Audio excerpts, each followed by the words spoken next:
Hello everybody, this is Kurgan here, back with some more Chivalry Medieval Warfare gameplay. Last time was an introduction to the game. I just went through the menus, took a look at that, and then I jumped into a bot game in the arena, and I had some fun, decapitating and all that good stuff. And I've played a few more times since then, and I've had a lot of fun. I like the mod of Chivalry, and this is the standalone from that, which I already kind of went over. So I knew that I would enjoy it, and it's a lot of fun for $25 that you can get it for. But since I've got some practice now, I think I got about 6 games under my belt, I figured I might as well do a little recording and jump into one of the other game modes. Now this is Team Deathmatch here. I want to go over Capture the Flag, King of the Hill, and Last Team Standin as well, simply because I kind of think that they all tread on the same ground. I mean, they're obviously not exactly the same. So this video will cover Team Deathmatch, and I mean, it's a pretty basic mode. If you've played a first-person shooter, Call of Duty, Battlefield, they've got it, and it's in many other FPSs. So if you played those games, it's just basically, 2 different teams, and it's a fight to the death. And Last Team Standing, which is kind of weird because there's already another mode named that wins, so that's exactly why I'm covering them, though, is just to get the the differences down. So now you can see here that I'm playing the knight. I went with the sword. It's the most rounded weapon. It doesn't have the longest reach, doesn't have the highest power, but it's got a little bit of everything. And I'm trying to stick with my team for the most part. As you can see right there, I got heavily damaged, and I tried to back up and let my teammates catch up and try and get that guy off me, but it just wasn't possible. Now that's as with any mode in this game, teamwork is key. You want to stick with your team. You don't really want to break apart from them. If you see somebody chasing down a friendly player, chase down after that person, because they won't be watching their back, and that'll hopefully get you a kill. See teamwork right there. That guy was occupied with both of us. It's just too much to manage if you go off by yourself like that guy did, and the numbers will win. Well, I mean, not always if somebody's an amazing player. So yeah, try and stick with your teammates. And now some other little tips is F is kick. It's a massive tide changer if you're fighting somebody. Like, let's say I'm using this big sword here. It's a slow weapon. Somebody with a little sword like that guy right there, they have a much faster swing speed, and especially if they have a shield in their offhand, they've now got a defense. They can swing and go back on the defensive so much quicker than you can with a two-handed weapon. If you swing and they block, you have to recover and get control of that weapon again. So you're a lot slower than they are. So what you want to do is take advantage of that. Let them swing first. Let them put their neck out there. And when they do, when they're winding that weapon back, give them a kick. Now that throws them off balance. So even using their faster weapon, they can't block.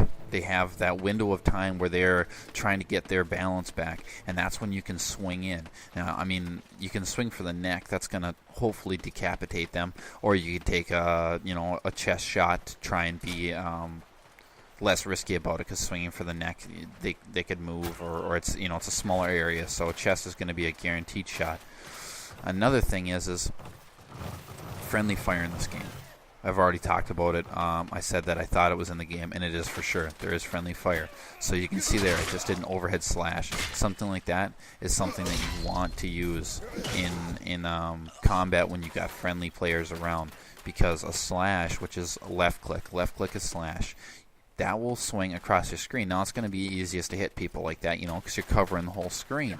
But if there's friendly players there, you're going to hit them too, and then you're going to make them very angry because, well, you don't want to be killing friendly players, So upper scroll wheel will get you a jab. And with the sword, jab works great. I've noticed with the axe, it's not a very good attack to use, but that overhead slash with the sword and with the axe is just absolutely devastating. You line that up on a shoulder and you'll just chop their arm right off. So it's absolutely amazing. I highly recommend using it. The thing that you want to be careful with, though, is, and this seems to be my big weakness, is Vanguards. They got such long reach with their bardiche or their pole arm spear. That's it. Their spear. So, like right there, I think I just died 2-1, and it's devastating. It's got so much reach to it, so you got to be really careful. Otherwise, yeah, I mean, this is, it's just basic team deathmatch. Those are just some strategies that I've used. There's a lot of better people out there than me. I've only played, like I said, about 6 matches, so these are just some basic strategies that I'm going over that I've found useful. Also, running around environments, like using this ledge or using other ledges or structures to run from enemies. If you know that you're really hurt and you have somebody after you, take cover.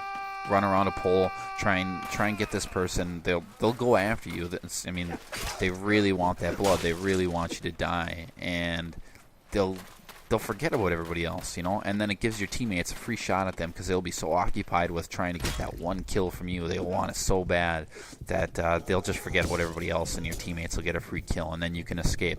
There is health regen in this game, so you want to take advantage of that. If you can manage to run around something for a while and get your team to get somebody off of you, you can then hide and regenerate your life, so you don't have to die. If you get low on life, you can escape and you can heal back up and help your team out again. So that's really important. Now, since I'd already also talked about that kick, sprinting in this game, which is shift, pretty basic, doesn't use stamina. So your stamina bar, you'll see up here, the health bar down the bottom left is red. The stamina bar up here next to that, it's orangish, yellowish, whatever you want to call it. What uses that is attacks, kick, or push, whatever you want to call it, F, and successful blocks. There you go. You see it right there. It popped up. So you don't want to bottom that out ever, because kick is an extremely useful tool, like I was saying, to throw people off balance. And if you bottom out that bar, you can no longer do it, and it'll get you killed. And so it's really important to not do that. But yeah, that's just some basics of gameplay. This is Team Deathmatch. It's a pretty basic mode. It's, like I said, it's in most first-person shooters. I'm sure most of you have played it. So next time I'll cover a different mode, maybe King of the Hill or Last Team Standin, and see what the exact differences are between these different modes. So if you've liked what you've seen and you want to see more, like, comment. I love to see comments. I love responding to those. Gets me some interaction with you guys. Or subscribe and tell me what you want to see. So until next time, thanks for watching.